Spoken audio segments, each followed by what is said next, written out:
ताज्या बातम्या जाणून घेण्यासाठी पुरंदर न्यूज चॅनल सबस्क्राईब करा। आज आपण या ठिकाणी पुरंदर तालुक्यातील एक वादग्रस्त व्यक्तिमत्व म्हणून परिचित आहे सगळीकडे, माणिकराव निंबाळकर हे विजय बापूंचे ते पी आहेत, परंतु सतत काहीतरी नवीन नवीन घडामोडी करून विरोधकांना उचकून देण्यात ते फार प्रसिद्ध आहेत। त्यांचा जो हातखंडा आहे, सोशल मीडियावर त्यांचं प्रभुत्व आहे, ते स्वतः इंजिनियर आहे आणि प्रत्येक गोष्टीवर अतिशय बारकाईने अभ्यास करून भाष्य करायला त्यांना आवडतं। असे माणिकराव निंबाळकर आपल्या समोर आहेत। त्यांना माझा पहिला प्रश्न आहे की ते आमदार नसतानापासून बापूंचे स्वीय सहाय्यक आहेत, त्यामुळे सगळ्या घडामोडी पुरंदरमध्ये त्यांना माहिती आहे की बापूंनी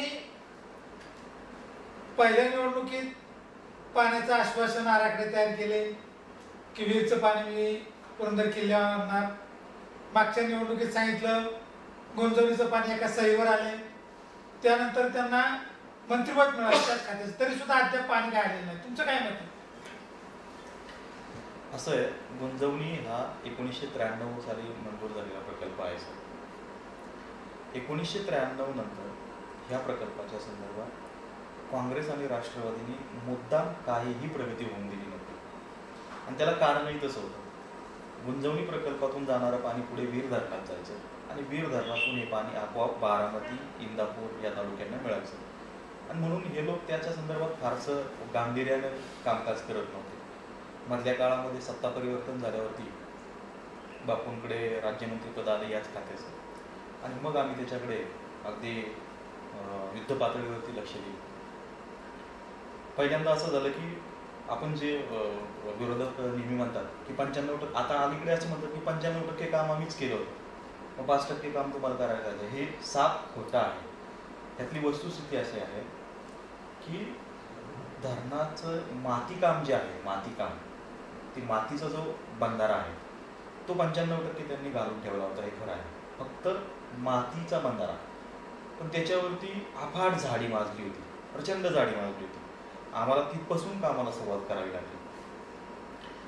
तर त्यानंतर आम्ही हा बंधारा जो आहे पुन्हा 1.5 उंची त्याची वाढवली आणि पूर्वीचं जे काम केलेलं होतं ते जवळपास सगळं डिस्ट्रॉय झालं होतं, त्याच्यामध्ये काही अर्थ राहिला नव्हता। पुन्हा आम्हाला बऱ्याचशा गोष्टी नव्याने कराव्या लागल्या। मग त्याच्यानंतर माती बंधारा आम्ही जवळपास किती निधी टाकला? आज अखेरीस 294 कोटी रुपये खर्च झाले हो आज अखेरीस। तर हे सगळं पूर्ण केल्यानंतर, धरण पूर्ण केल्यानंतर त्याच्यामध्ये नंतर पिचिंग, सांडवा, मेकॅनिकल गेट्स, अशी अनेक तांत्रिक स्वरूपाची कामं मधल्या काळामध्ये झाली। पण ही कामं होत असताना ती नुसती कामं झाली असं नाही, ह्याच्यामध्ये अनेकदा अडचणी आणायचा प्रयत्न केला। मग आम्हाला त्याच्यामध्ये लवादामध्ये अडकवायचा प्रयत्न केला, हरित लवादामध्ये, कधी उच्च न्यायालयात अडकवायचा प्रयत्न केला, कधी त्या जलसंपत्ती नियमन प्राधिकरणामध्ये केसेस दाखल करण्यात आल्या, कधी पर्यावरण विभागाच्या मान्यतांमध्ये त्रास द्यायचा प्रयत्न झाला, कधी असं वेगवेगळ्या पद्धतीने, कधी तिथे पुनर्वसन च्या प्रश्नावरून ते जे बाधित लोक आहेत त्या गावांमध्ये त्यांना उचकवायचा प्रयत्न झाला।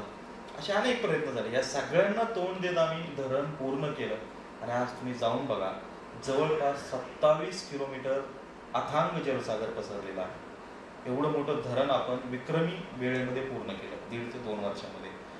माझ्या माहितीनुसार जलसंपदा विभागाचा एवढ्या वेगाने पूर्ण झालेला प्रकल्प केवळ गुंजवणीच आहे। आणि हे जे म्हटलं जातं की एका सहीवर आलं, त्या सही झाल्याशिवाय धरण पूर्ण झालं का हा प्रश्न आहे। विरोधकांना हे अपेक्षित आहे काय, सही झाली की इकडे उपळे फुटावेत, असं होणं शक्य नाही। बरं, हे त्यांनाही कळतं, पण हा निव्वळ राजकीय, याला जे बदमाशी म्हणतात तो प्रकार आहे। अन्यथा याच्यामध्ये त्या तशा आरोपांमध्ये फारसं काही तथ्य मला वाटत नाही आणि लोकांनाही हे कळतं, सर्वसामान्य माणसालाही हे कळतं की तिकडे बापूंनी सही केली की इकडे काय उपळे फुटणार। आता पाईपलाईनचं टेंडर सुद्धा काढली, त्याला 4 वर्षाची मुदत दिली, याचा अर्थ काय? बरोबर, त्या ह्याच्यामध्ये हा प्रश्न एकदम चांगला आहे, मला त्याचंही तांत्रिक स्वरूपात उत्तर द्यायचे। मधल्या काळामध्ये एक वादविवाद झाला की 50 कोटीचीच तरतूद आहे, एका निवृत्त अधिकाऱ्याने सासवडच्या सभेमध्ये सांगितलं की याच्यावर 50 कोटीचीच तरतूद आहे, तर हे काही खरं नाही।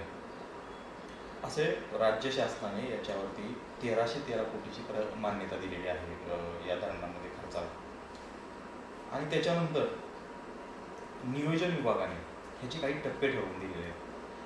आणि गंमत अशी आहे, असं समजा की तुम्हाला राज्य शासनाने एकाच वेळी 1313 कोटी रुपये दिले, तर तुम्ही एका दिवसाला 4 ते 5 कोटी रुपये खर्च करू शकता का? केवढाही मोठा ठेकेदार असला तरी हे काम होणं शक्य नाही. त्याच्यामुळे नियोजन विभागाने टप्पे ठरवून दिलेले आहेत की पहिल्या वर्षामध्ये तुम्ही एवढा खर्च करायचा, दुसऱ्या वर्षामध्ये तुम्ही एवढा खर्च करायचा. नियोजन विभाग सोडा, जलसंपदा विभागाकडे प्रचंड पैसा आहे. 8,000 कोटीचं या खात्याचं बजेट आहे. आपण हे 8,000 कोटी रुपये वेगवेगळ्या महामंडळामार्फत वितरित करतो. त्याच्यामध्ये आपल्याकडे कृष्णा खोरे महामंडळ येतं. त्या कृष्णा खोरे महामंडळाकडे 2,200 कोटी रुपये दरवर्षी येतात. कधी कमी जास्त पण होतात, नाही असं नाही. या संपूर्ण पश्चिम महाराष्ट्रामध्ये वर्षाला 2,500 कोटी रुपये खर्च करणं हे सुद्धा फार जिकिरीचं काम आहे. आणि तुम्ही एकाच प्रकल्पावर 1,000 कोटी रुपये, 1200-1300 कोटी रुपये एका वर्षात खर्च करा असं म्हणाल तर तांत्रिकदृष्ट्या ते शक्य नाही. माझ्याकडे आता नियोजन विभागाची टिप्पणी आहे सर. हे जे लोक सांगतात की प्रकल्पावर खर्च नाही, तर मी तुम्हाला सांगतो प्रकल्पावर पैसे आहेत की नाही.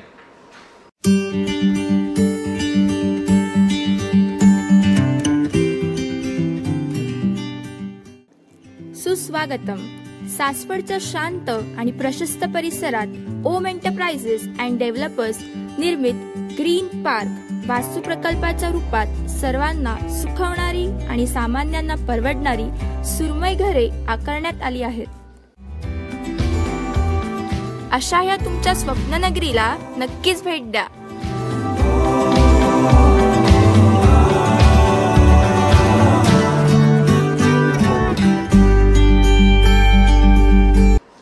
नियोजन विभागाने आम्हाला जे हे घालून दिलेलं आहे नियोजन, त्याच्यामध्ये असं म्हटलंय 2019ला ह्या वर्षाला आपल्याला 340 कोटी रुपये खर्च करायचे गुंतवणुकीसाठी. पुढच्या वर्षी 251 कोटी खर्च करायचे. त्याच्या पुढच्या वर्षी 236 कोटी रुपये खर्च करायचे. कितीही मोठा ठेकेदार असला तरी त्याला 1200-1300 कोटी रुपये एकाच वेळी दिले म्हणून तो काय वर्षभरात काम उरकूच शकत नाही. हे काय जादू नाही. त्यामुळे ही अशी वस्तुस्थिती आहे याची. पैसा भरपूर आहे, पैशाची अडचण अजिबात राहिलेली नाही. आता रायतेचं काय झालं? रायता छोटा प्रश्न सुद्धा अद्याप सुटलेला नाही. बरोबर. रायताचं काय झालं? 4 आण्याची कोंबडी आणि 12 आण्याचा मसाला. मधल्या काळामध्ये एवढे वर्ष हा प्रकल्प रखडला. आता प्रकल्प जर पूर्ण करायचा म्हटलं तर खर्च आहे फक्त 10 कोटी रुपये. पण ज्या जमिनी संपादन करायच्या त्या जमिनींपोटी जे नुकसान भरपाई द्यायची त्याची किंमत होती 211 कोटी रुपये. म्हणजे धरण 10 कोटीचं आणि संपादन 211 कोटीचं.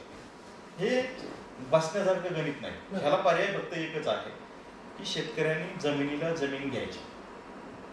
जमिनीला जमीन घेतली तर आपण शेतकऱ्यांना जमिनी देऊ शकतो. पण काय झालंय, पुरंदरमध्ये काँग्रेस आणि राष्ट्रवादीचं वागणं एवढं विचित्र पद्धतीचं आहे की ते म्हणतात ना, मी रणकी झाले तरी चालेल पण माझी सवत पण विधवा झाली पाहिजे. तसा प्रकार. लोकांना विकास नाही झाला तरी चालेल लोकांचा, पण शिवतारेंचं नाव नाही झालं पाहिजे. पुरंदरमध्ये शिवसेनेचं नाव नाही झालं पाहिजे. मग तुम्ही रायताला विरोध करणार, गुंजवणीला विरोध करणार, राष्ट्रीय महामार्गाला विरोध करणार, MIDCला विरोध करणार, विमानतळाला विरोध करणार आणि एवढं करून हेच विचारणार की पुरंदरमध्ये शिवतारेंनी काय विकास केला. तर ही बदमाशी आहे. आता ही सुप्रियाताईंची निवडणूक आहे.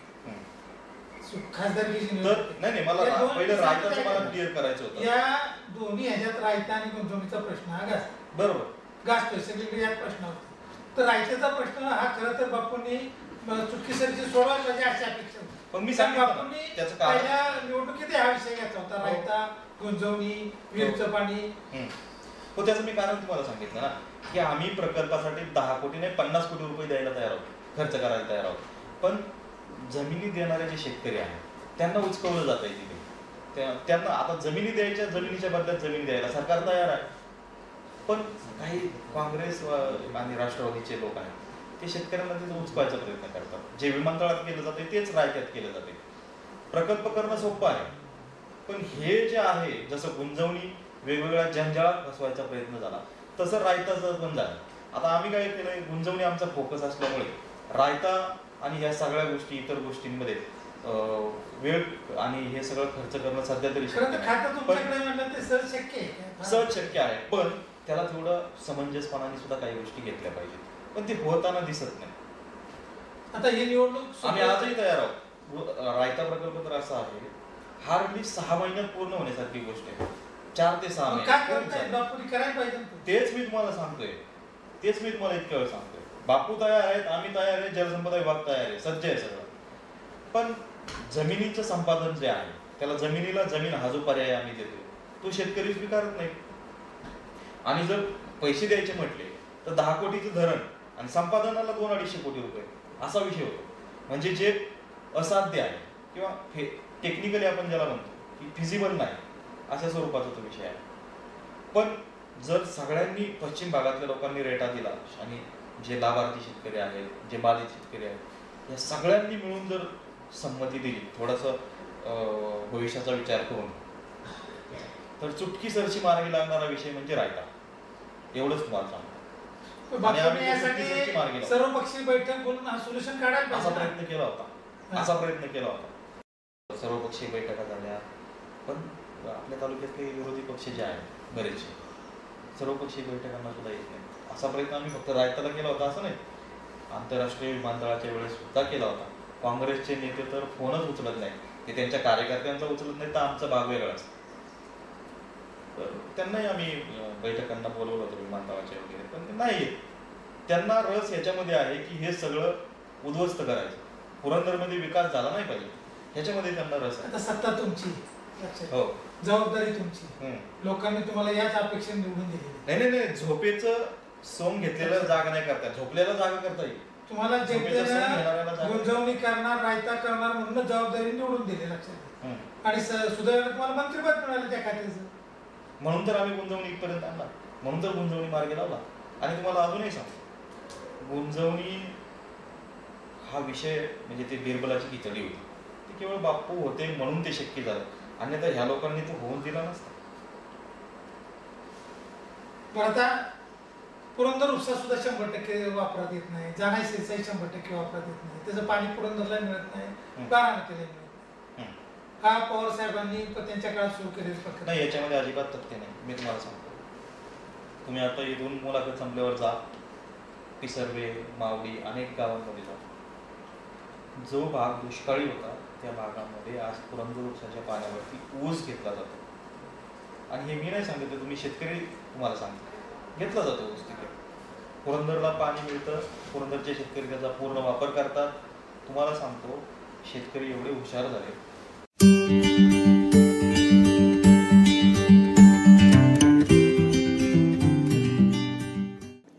सुस्वागतम.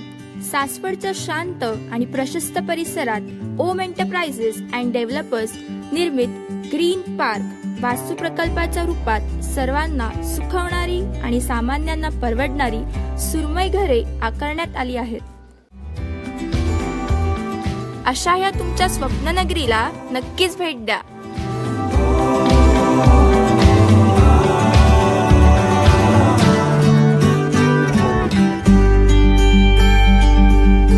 आपल्या पुरंदर तालुक्यामध्ये 1349 शेततळी मागच्या 7-8 वर्षामध्ये झाली. आपण कृषी विभागातून आणि वेगवेगळ्या माध्यमातून शेतकऱ्यांना मोठ्या प्रमाणामध्ये शेततळी दिली.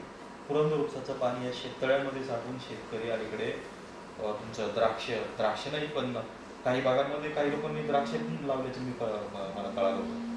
पण डाळिंब, सीताफळ हे अशा फळबागा सुद्धा मोठ्या प्रमाणावर याच्यामध्ये घेतल्या जातात. तहसीलदार कचेरीच्या भोवती सगळं टापड्यांचं साम्राज्य झालं. तुम्ही अनेक तलावात उदाहरणार्थ बारामतीत जावा, प्रशासकीय इमारत तशी सुसज्जित झाली. गेली 10 वर्षात आपलं पुरंदरचं प्रशासकीय काम का अडकले इमारतीचं? बरोबर. त्याचं कारण पहिलं असं होतं की मला आजही तो दिवस आठवतोय. आता ती काय घटना घडली ती मी तुम्हाला सांगत नाही. प्रशासकीय इमारतीसाठी पहिल्यांदा आम्ही जागा मिळवली, बापूंनी प्रचंड प्रयत्न केले आणि जेजुरी नाक्याच्या इथे आपल्याला जागा मिळाली. त्यानंतर आपण इमारत प्रस्तावित केली, त्या मंजुरीसाठी सुद्धा त्यावेळेस अजित पवार अर्थमंत्री होते. आम्हाला खूप त्रास झाला, पण आम्ही मुळात बापू असेल किंवा मी असेल आम्ही कधी ग्रामपंचायतीची पायरी सुद्धा न चढलेली माणसं होतो, पण आम्ही अभ्यासाने विधानसभेच्या कामकाजामध्ये एवढं प्रावीण्य मिळवलं की आम्ही विधानसभेच्या माध्यमातून तारांकित, अतारांकित, लक्षवेधी अशा वेगवेगळ्या माध्यमातून सरकारला एवढं हैराण केलं की आम्हाला शेवटी त्यांना प्रशासकीय इमारत मान्य करावी लागली. त्यानंतर मग निधीच्या चक्रामध्ये अडकवण्याचा प्रयत्न झाला. निधी द्यायचा, कधी 10 लाखच द्यायचा. अजितदारांनी फाईल भेटली होती, खरं आहे का? आम्ही ऐकतो ते मी आता नाही बोलणार. साधारणपणे 10 लाख 15 लाख असा निधी द्यायचा. ज्या इमारतीचं बजेट 9-10 कोटी रुपये आहे, त्याला वर्षाला तुम्ही 10-15 लाख रुपये, 20 लाख रुपये असं जर बजेट द्यात आता, तर 15-20 वर्ष सुद्धा इमारत पूर्ण होणं शक्य नाही. मग पहिली 4-5 वर्ष आम्हाला हे असं निधीसाठी यांच्याशी भांडावं लागलं. नंतरच्या 4-5 वर्षात, ह्या मागच्या 4-5 वर्षांमुळे काय झालं, इमारतीची किंमत एवढी बेसुमार वाढली, जी 8-10 कोटीची इमारत होती ती आज घडीला 22 कोटीवर गेली. पण आता मग वेळेचा अपव्यय होऊ नये म्हणून आम्ही काय केलं, इमारतीमध्ये सगळ्या सोयी सुविधा, पार्किंग, व्हिडिओ कॉन्फरन्सिंग, तुमचं इलेक्ट्रिफिकेशन आणि इतर सगळ्या सुविधा, पूर्ण फर्निचर, हे सगळं एकाच वेळी त्याच्यामध्ये पुन्हा घातलं. नवीन जी सुधारित प्रशासकीय मान्यता आली त्याच्यामध्ये. आता आम्ही त्यांना जूनचं टार्गेट दिलेलं आहे सार्वजनिक बांधकाम विभागाला, की जून अखेरीस आम्हाला ही इमारत पूर्ण पाहिजे. जून किंवा फार तर जुलैच्या मध्यावधीपर्यंत ही इमारत पूर्ण झालेली असेल. तुम्ही आत्ताही जाऊन बघा, प्रचंड वेगानं आता काम चालू आहे. आता निधीची काही अडचण नाही राहिली. मध्यंतरी चंद्रकांत दादांच्या वगैरे मागे लावून बापूंनी ते कामही मार्गी लावलेले आहे. त्यामुळे निवडणुकीपूर्वी ही इमारत लोकार्पण झालेली असेल. आणि हेही सांगतो की पुणे जिल्ह्यात अशी इमारत कुठल्याच तालुक्याची नसेल. रोजगार निर्मितीबाबत बापूंनी आश्वासने दिली आणि एक मेळावे घेतले, परंतु पुरंदरमध्ये एकही मोठा प्रकल्प बापूंना आणता आलेला नाही. आणि रोजगार निर्मितीबाबत तालुक्यात तरुणांच्या फार मोठं नैराश्य आलेलं आहे. बापूंच्यावर नाराजी, याबद्दल तुम्हाला काय म्हणतात? ह्यातही मला काही तथ्य वाटत नाही. त्याचं कारण तुम्हाला सांगतो. रोजगार निर्मितीच्या बाबतीमध्ये सगळ्यात पहिलं जर बापूंनी हातात घेतलेलं काम कुठलं होतं तर रोजगार निर्मितीचं होतं. विस्तारित MIDC जी आपण करतोय ती त्यासाठीच होती. तर गंमत सांगतो तुम्हाला एक, विस्तारित MIDC साठी विरोध करणारे जे लोक आहेत काँग्रेस राष्ट्रवादीचे, यांनी अक्षरशः त्या गावांमध्ये एवढा धुमाकूळ घातला की बापूंचे पुतळे जाळण्यापर्यंत त्यांची मजल गेली होती. गंमत अशी झाली, 1-2 वेळा हेच नेते रात्रीच्या अंधारात येऊन बापूंना भेटायचे, माझ्या मुलाला कुठल्या तरी कंपनीत लावा. म्हणजे दिवसा हे MIDCला विरोध करायचे आणि रात्री स्वतःच्या मुलांना नोकरीला लावा म्हणून बापूंच्या गाठी घ्यायचे. तर हे काय बरोबर नाही. आम्ही त्यांनाही सांगितलं की हे चुकीचं आहे. तुम्ही तुमच्या मुलाची काळजी करता, इतरांच्या मुलांची काळजी कुणी करायची? आणि मग अशा वादविरोधामध्ये बरेच वर्ष त्यांनी त्या जेजुरीच्या MIDCला विरोध केला. आता अलीकडे संपादन वगैरे या गोष्टी सुलभ झालेल्या आहेत त्याच्यामुळे ती मार्गी लागेल अशी थोडीशी परिस्थिती निर्माण झाली. त्याच्या व्यतिरिक्त तुम्हाला सांगतो, हे झालं जे विस्तारित MIDC ते तर सोडाच. बापू आमदार झाल्यानंतर आम्ही आता एक थोड्या दिवसांनी अहवाल पण प्रसिद्ध करणार आहे. बापू आमदार झाल्यानंतर अनेक नवीन कंपन्या जेजुरी MIDCमध्ये आल्या. त्याच्यामध्ये WMI कोणिक्रेन आहे, अलीकडे भारत फोर्सचा प्लांट सुद्धा चालू होतोय. इंडियनाने सुद्धा विस्तारित केला त्यांचा आपला प्लांट. ACGL वगैरे आहे. अशा अनेक कंपन्या आहेत ज्या नवीन कंपन्या आल्या. नुसत्या नवीन कंपन्या आल्या असं नाही, तर जुन्या काही डब घ्यायला आलेल्या कंपन्या होत्या. तुम्हाला उदाहरण सांगतो, इंडियन सिमलेस. त्या इंडियन सिमलेसमध्ये 3,500 कामगार आले. अनेकदा ही कंपनीला टाळेबंदी झाली, कधी बंद पडली, तर प्रत्येक वेळी ते विजय शिवतारेच धावून गेले, कोण धावून नाही गेले. हे 3,500 लोकांचे रोजगार केवळ विजय शिवतारेंनीच वाचवले. तेच नाही, सिरम कंपनीमध्ये पण असं झालं होतं. कामगारांचा हे झाला होता रोष, कामगारांनी व्यवस्थापनामध्ये वाद झाली होती, ते बापूंनी मिटवले. अशा अनेक कंपन्यांमध्ये बापूंनी, कधी शिरोडचे खासदार शिवाजीराव आढळराव पाटील या लोकांनी बसून कामगारांनी व्यवस्थापनामध्ये समन्वय साधून, अन्यथा आपण जे याचं मुंबईच्या गिरणी कामगारांचं बघितलं, कामगार आणि व्यवस्थापनामध्ये समन्वय न झाल्यामुळे कामगार देशोधडीस लागले. तसा प्रकार इथे होऊ नये म्हणून बापू मोठ्या प्रमाणात राबलेले. विमानतळाबाबत सुद्धा ही फसवी घोषणा वाटते काय? अजिबात नाही, अजिबात नाही. नोटिफिकेशन निघालं, कंपन्यांची स्थापना झाली, सगळं झालेलं आहे.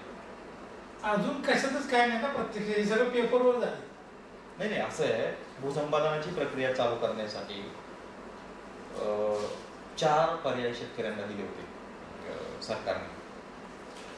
तर आता नक्की यातला कुठला पर्याय आणखी करायचा ह्याच्यावरती शासन पातळीवरती विचार चालू आहे. याबाबत शेतकऱ्यांशी अजून अद्यापर्यंत ऑफिशियली कोणी सुसंवाद साधला? शेतकऱ्यांना जिल्हाधिकाऱ्यांच्या वतीनं आवाहन करण्यात आलं होतं, तुम्हाला कुठला पर्याय पाहिजे. आणि तुम्हाला एक सांगतो साहेब, सर मी मगाशी तुम्हाला एक गोष्ट सांगितली होती ना की जेजुरी MIDC जेजुरी MIDC मध्ये जी गावं जात आहेत विस्तारीकरणामध्ये, नावळी, कोळविरे, तुमचं मावडी कपर, ह्या गावांमध्ये विरोधकांनी एवढा हलकल्लोळ माजवला.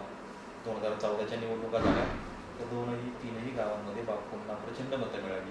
म्हणजे सर्वसामान्य माणसाचं म्हणणं आहे की होऊ द्या विकास, पण पुढाऱ्यांना नकोय. पुढाऱ्यांची दुकानं बंद होतील म्हणून काहींना अस्वस्थ वाटतंय. तसंच विमानतळाचे एकतपूर मुंजवडी ग्रामपंचायतीचं उदाहरण तुम्ही पाहिलं. विमानतळाचे जे संघर्ष समितीचे अध्यक्ष आहेत दत्ता जुलंके, त्यांचा पॅनल लोकांनी भुईसपाट केला. कशाचं देतो काय? वनपुरी, उदाचीवाडी, कुंभारवळ पंचायत समितीच्या ऐका ना, हा मग त्याचंही उत्तर मी तुम्हाला देतो. पंचायत समितीच्या निवडणुकीमध्ये जी बेलसर माळशिरस गटामध्ये पारगाव आणि खानवडी गाव येतात एकतपूर मुंजवडी. तर वनपुरी, उदाचीवाडी, कुंभारवळ ही गावं दिवेगारडे गटात येतात. आता वनपुरी, उदाचीवाडी, कुंभारवळ या गावांमध्ये शिवसेनेला प्राबल्य मिळाले. एकतपूर मुंजवडीमध्ये तर लोकांनी ह्या विमानतळ विरोधकांची पूर्ण पॅनलच उद्ध्वस्त करून टाकलं. लक्षात आलं? म्हणजे ह्या 4-5 गावांमध्ये लोक सेनेच्या पाठीशी उभं राहिले. याचा अर्थ काय होतो? विमानतळाला लोकांचं समर्थन आहे, पुढाऱ्यांचा विरोध आहे. सध्या बापू लोकसभेची निवडणूक झाली, जाहीर झाली. राष्ट्रवादी काँग्रेसच्या पवारसाहेबांच्या कन्या इथं सुप्रियाताई होत्या, कांचनकुल यांची उमेदवारी जाहीर झाली. आता बापू याच्यावर काय भूमिका जाहीर केली नाही? नाही, बापूंनी त्यांची भूमिका जाहीर केली. मागच्या 5-6 महिन्यामध्ये आम्ही सुप्रिया सुळेंना आणि राष्ट्रवादी काँग्रेसला लगातार एक प्रश्न विचारतोय, लगातार, की सुप्रियाताई तुम्ही केंद्राकडून काय कामं या मतदारसंघातल्या 6ही तालुक्यांमध्ये, म्हणजे फक्त पुरंदरच नाही, हवेलीच नाही, दौंड, तुमचं भोर, वेल्हा, मुळशी, खडकवासला, इंदापूर, बारामती, कुठेही दाखवा सुप्रियाताईंचं एक नीटनेटकं काम दाखवा.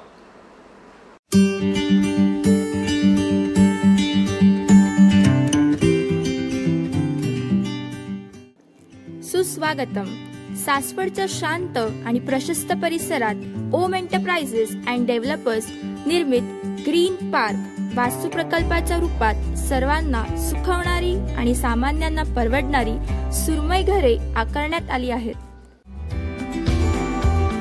अशा या तुमच्या स्वप्ननगरीला नक्कीच भेट द्या.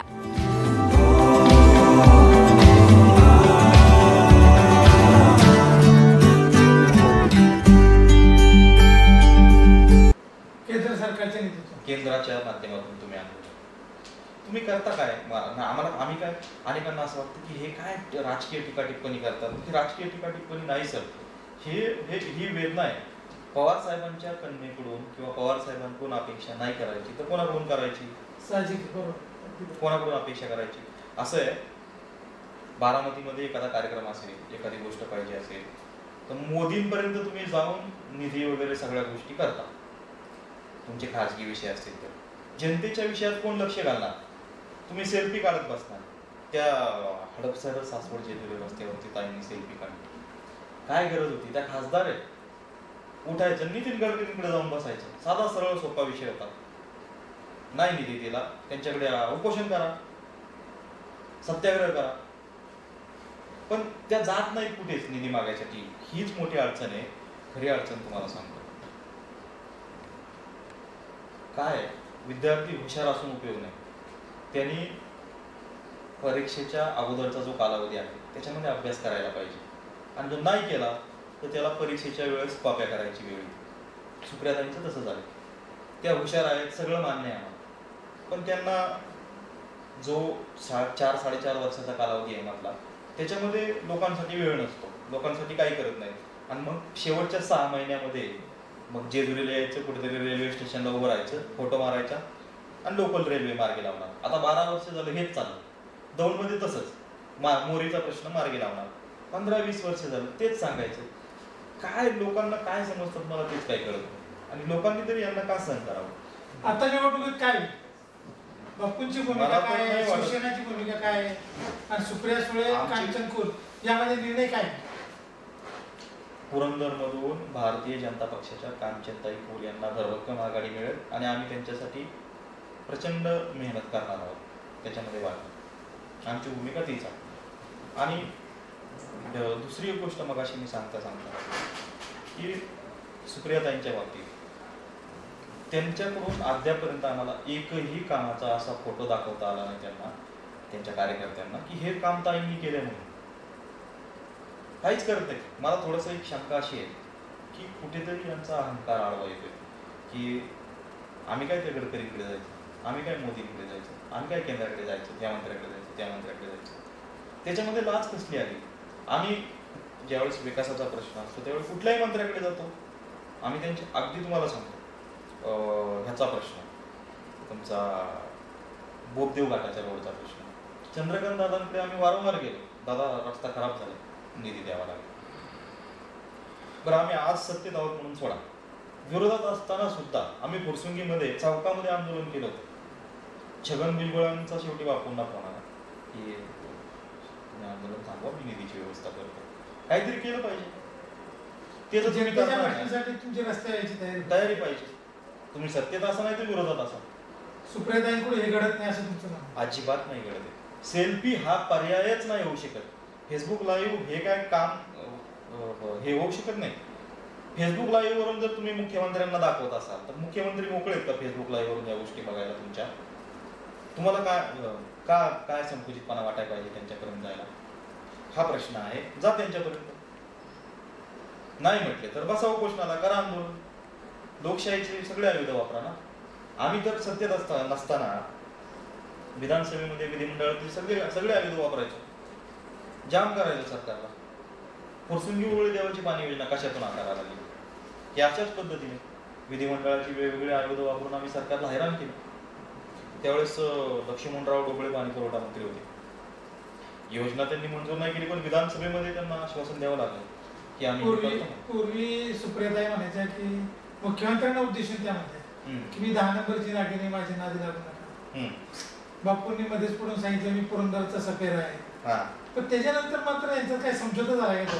काय झालं? अजिबात नाही. तुम्ही अलीकडच्या काळातील शिवसेना आणि राष्ट्रवादीच्या कार्यकर्त्यांचा संघर्ष पहा. मध्ये कोणीतरी राष्ट्रवादीच्या त्या महिला पदाधिकारी होत्या, त्यांनी केलेली वक्तव्य पहा. संघर्ष चालू आहे, नाही असं नाही. पण असं आहे, जेवढे आपण सत्तेत असतो तेवढे आपल्यावर जास्त जबाबदारी पडते. आपण ह्या गोष्टींकडे लक्ष देण्याऐवजी काम करण्याकडे लक्ष दिलं पाहिजे. उद्या लोक आपल्याला विचारणार आहे तुम्ही होतात काय केलं. तुम्ही पूर्ण जीवाची बाजी लावून काम केलं पाहिजे. बाकी वादविवाद चालूच राहतील. या निवडणुकीत तुम्ही मनापासून भारतीय जनता पक्षाचा अगदी धन्यवाद. मान्यवर.